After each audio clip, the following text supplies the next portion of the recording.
They ask me different things, how I become a city council member, why do I become a politician, and why do I do so much charity, and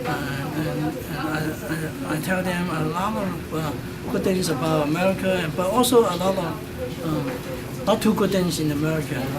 They don't have to follow everything in America. Only pick up the good habits, pick up the good things, and when they go back, they can suggest to the school or to the community they should do things like us. In some areas, not everywhere. Of course, yeah. I told them New York. When you see New York, you see the whole world. When you take the subway here, you see like 50 different kinds of people here, at least, on the subway station.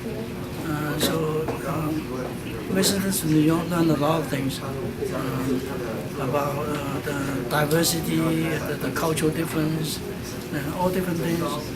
It's good for young students to come here. They can pick up.